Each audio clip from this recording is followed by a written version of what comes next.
A banner of beaten gold and crimson silk is raised over the rubble of a fallen spire. Below it, the last alien corpses are consigned to the pyres, their strange blood hissing into steam against the sanctified promethium. A world has been saved. This is the image the Imperium of Man presents to itself and to the galaxy, a bastion of humanity, triumphant against the darkness, a victor in a war that has raged for 10,000 years. It is the foundational image of an entire culture, the promise that underpins every sacrifice, and it is a lie, for the truth is more severe. The Imperium has faced down empires of madness and tides of instinct. It has broken the backs of worlds and driven entire species to extinction. It has held the line against gods and demons. But victory is not the same as survival, and survival is not the same as conquest. Out in the cold, silent spaces between the stars in the dark corners of the map, where the Astronomican's light gutters and fails, there are things that have never been defeated. Not contained, not bargained with, not held in abeyance, unbeaten. These are the powers that do not contest the Imperium's claim to the galaxy, because they know that claim is a fleeting absurdity. They are the silent refutation of mankind's manifest destiny, the final, unanswerable argument against the divinity of the God Emperor. They are the horrors that do not rage or declare their intent, for their very existence is a sentence of death upon any who would dare to call themselves masters of creation. These are the unbeaten, and their patience is infinite. It begins, as so many imperial tragedies do, with a flicker of data, an anomaly in a geological survey. A Mechanicus explorator team, charting a dead world on the eastern fringe, notes a metallic signature of impossible purity, buried kilometers beneath the dust of ages. There is no record of any civilization here, no ruins, no orbital debris. There is only the silence of 60 million years. The report is filed, designated for further study and forgotten. Decades later, a colony is founded on a nearby moon. It prospers for a time, its astropathic choir, a faint but steady voice in the void. Then one day it goes silent. No final scream, no desperate plea for aid, just silence. A patrol fleet is dispatched.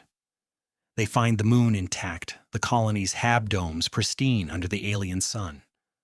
But the colonists are gone. Every last man, woman, and child has vanished without a trace.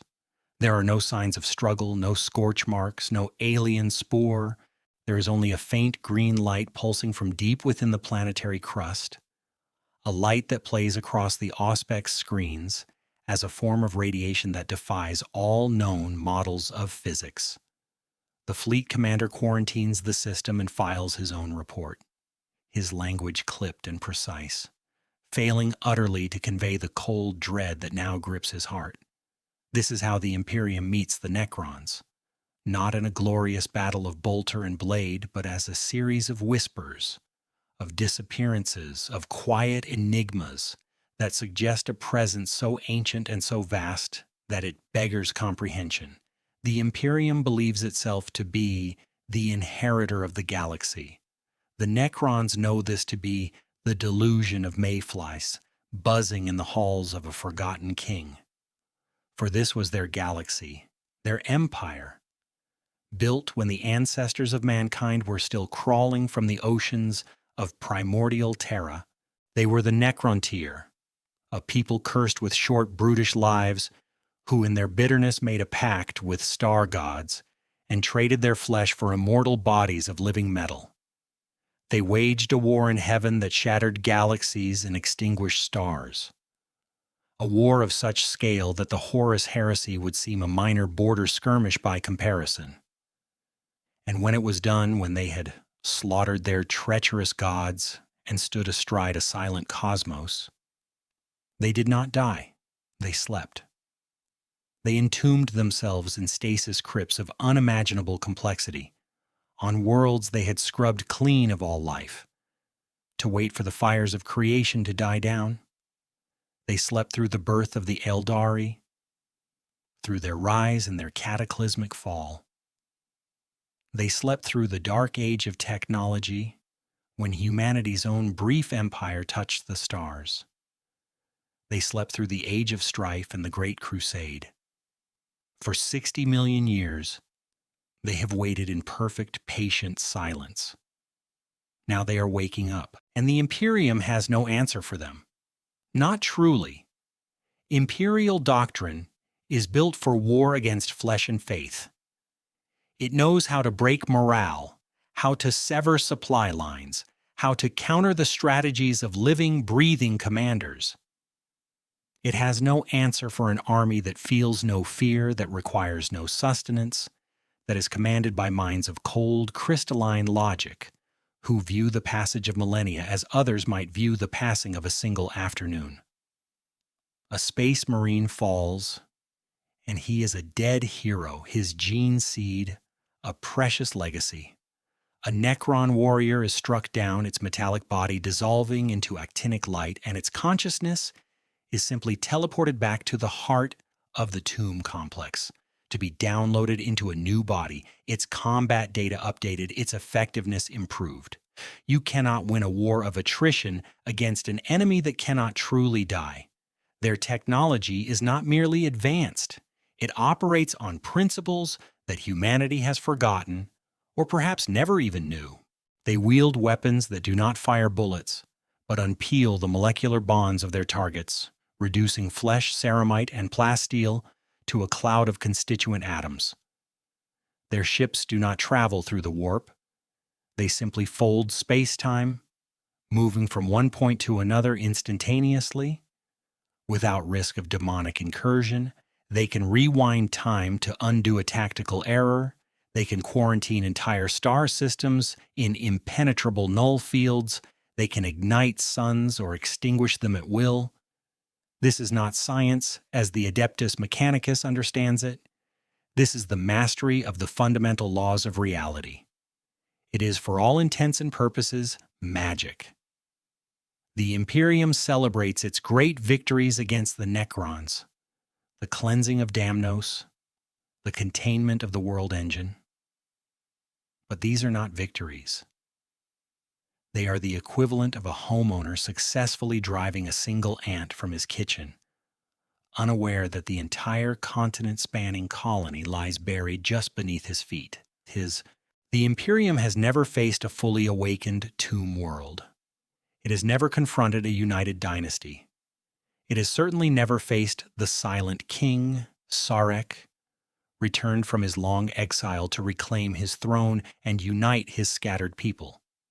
The forces the Imperium has fought are merely the automated defense systems, the tomb guardians, the advanced scouts of a power that is only just beginning to stir from its long slumber. The war has not yet begun. The Necrons are not an invading force to be repelled. They are the rightful owners of the galaxy, returned to find their home infested with pests. And they have begun the slow, methodical, and utterly implacable process of extermination. They remain unbeaten, for they have not yet deigned to truly fight. Where the Necron threat is a cold, silent dread, the coming of the Tyranids is a scream that fills the void. It is a psychic shriek of pure, undiluted hunger, a presence so vast and so alien that it snuffs out the light of the Astronomicon and crushes the minds of worlds before the first bioship ever enters the system. It is the shadow in the warp, and it is the herald of the great devourer. If the Necrons represent a past that refuses to die, the Tyranids represent a future that promises only consumption. They are not an empire, not a civilization. They are a singular, ravenous organism on a galactic scale, moving from one galaxy to the next in an endless cycle of predation. And they have come to the Milky Way. The Imperial war machine is a marvel of logistics and brutality, honed over 10 millennia of constant conflict. It understands strategy, tactics, attrition, and morale. None of this matters to the Tyranid hive mind. One cannot break the morale of a creature that has no concept of self. One cannot cut the supply lines of an army that devours everything in its path, its enemies, its own dead, the very atmosphere and oceans of a conquered world, to fuel its relentless advance. Every guardsman who falls, every tank that is torn asunder, every drop of blood spilled upon the battlefield is simply more biomass, more raw material to be broken down in the reclamation pools and gestated into new horrors, each one perfectly adapted to counter the weapons that killed its predecessor. The Imperium is not fighting an enemy, it is fighting a biological process. It is akin to a single cell trying to fight off the digestive enzymes of a stomach. The sheer scale of the threat is something the Imperial mind struggles to grasp. The hive fleets that have so far assaulted the galaxy, Behemoth, Kraken, Leviathan, these are not the Tyranid race. They are merely scouting tendrils, exploratory feelers sent forth from a main body of such colossal size that it dwarfs all the fleets of the Imperium combined. The full weight of the hive mind is still out there. In the silent void between galaxies, a continent of living, breathing, thinking hunger, and it is moving inexorably towards the psychic beacon of the Astronomicon, drawn to the largest concentration of life in 1,000 barren galaxies. The Imperium's greatest heroes have stood against this tide. The Ultramarines, under the command of Marneus Calgar, famously defended their home world of Macragge against Hive Fleet Behemoth. It is recorded in the annals of the Imperium as a great victory, a testament to the indomitable spirit of the Adeptus Astartes. But what was the cost? The entire Ultramarines' first company was annihilated. Legions of mortal soldiers and fleets of irreplaceable ships were lost. A scar was carved across the face of Ultramar from which it would take centuries to recover. And for the hive mind, it was a learning experience. It lost a single claw, a disposable appendage, and in return, it gained a treasure trove of genetic data. It learned how humanity fights. It learned the weaknesses in ceramite plate. It learned the tactics of space marines. It learned the power of a Primarch, when Robout Guilliman himself was nearly slain by a swarm lord. From the hive mind's perspective, the battle for Macragge was not a defeat. It was a successful reconnaissance mission, a biological survey that yielded invaluable intelligence for the true invasion yet to come. This is the terrible truth of the Tyranid threat. The Imperium fights for survival. The Tyranids fight to learn. Every Imperial victory is a lesson for the hive mind, a problem to be solved through accelerated evolution. They are a force of nature given malevolent purpose. They do not want territory. They do not want slaves. They do not want souls for dark gods. They want only to consume, to strip every world bare of life down to the bedrock, to drink the oceans and inhale the atmosphere, leaving behind a dead and silent rock before moving on to the next meal. They are the galaxy's predators, and humanity, for all its pride and power, is merely prey. The Imperium has never beaten the Tyranids. It has only, at immense and unsustainable cost, survived the appetizers. The main course is still on its way. Beyond these galactic powers, in the festering shadows and forgotten corners of the Imperium, lurk things for which humanity has no name and no recourse. These are the threats that defy classification, the truly, deeply alien. They are not armies marching to war. They are cancers growing in the dark, and their very presence warps the fabric of reality. Consider the Hrud. To the few Imperial savants who have studied the fragmented, contradictory accounts of these creatures, they are known as scavengers, as cryptic, hunched beings that infest the underbellies of hive cities and the forgotten tunnels of space hulks. But the true horror of the Hrud is not their form, but their effect. They do not exist in time as other races do. They generate an entropic field, a wave of decay that washes over everything around them. To stand in the presence of a Hrud is to feel the centuries wash over you in seconds. Metal rusts, stone crumbles, and flesh withers and sloughs from the bone.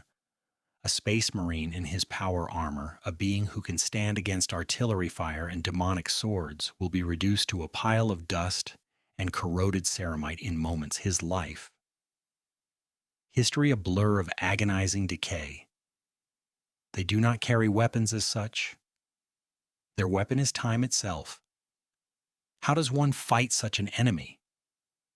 The doctrines of war are meaningless. A bolter round fired at a Hrud may age 1,000 years in the instant it takes to cross a room, becoming a harmless fleck of rust before it ever reaches its target. Entire platoons of Imperial Guard have been wiped out without a single shot being fired. Their bodies found as desiccated mummies, their lace guns crumbling to powder in their skeletal hands. The only response the Imperium has ever found is exterminatus, to quarantine the world, to burn it from orbit, to erase its existence from all records. This is not victory. This is amputation. It is the terrified act of a physician who, finding a strange and incurable disease, chooses to burn the patient alive rather than risk contagion. The Hrud are not a military threat to be defeated, but a physical law to be endured. A walking, breathing plague of entropy. They are unbeaten because they cannot be fought, only fled from. Then there are the rock ghoul, where the Hrud are a subtle, creeping horror. The rock ghoul are a shriek of pure technological savagery. They are an 8-limbed species of reptilian xenos, their bodies a nightmarish fusion of cybernetics and raw, bony protrusions. They infest the halo stars, a lawless region of space beyond the Imperium's firm control, and they are pirates, reavers, and butchers of the highest order. Their technology is brutal and effective, a dark mirror of the Mechanicus's own artifice, but without any of the dogma or reverence. Their ships are crude, asymmetrical things, bristling with arcane weaponry that seems to tear at the fabric of the materium itself. They do not seek conquest. They do not build empires. They do not take slaves. The rock ghoul exist only to raid, to kill, and to plunder. Encounters with them are less battles and more slaughters. They fall upon isolated outposts, merchant convoys, and fledgling colonies with overwhelming force. Their warriors a whirlwind of claws, blades, and radiation projectors. They fight with no discernible strategy beyond maximum violence. Their only goal to inflict as much carnage as possible before they retreat with their grisly trophies and scavenged tech. They cannot be reasoned with. They cannot be intimidated. They are a force of pure, destructive nihilism. The Imperial Navy has fought them for centuries across the Calixus sector and the Coronis expanse. And for every rock ghoul ship they destroy, 2 more seem to emerge from the void. There is no central world to attack, no leadership to decapitate. They are a decentralized plague of violence, a firestorm in the dark. They are a problem with no solution, a constant bleeding wound in the side of the Imperium that can be cauterized, but never healed. Like the Hrud, they are a force that cannot be defeated in a conventional sense, only endured. They represent the fundamental chaotic hostility of a galaxy that does not care for human ambition, a universe where for every ordered civilization there is a feral predator waiting to tear it down for no reason other than its own savage instinct. There are regions of space where the very laws of physics seem to break down, where the reassuring light of the God Emperor's Astronomicon is a forgotten myth. Chief among these is the Ghoul Stars, a vast and ancient cluster on the galactic rim, a place shunned by all sane navigators. Here in the unending night dwell things that were old when the galaxy was young. The records of the few rogue traders or Death Watch kill teams who have ventured into this region and returned speak not of empires or armies, but of cosmic diseases and realities gone mad.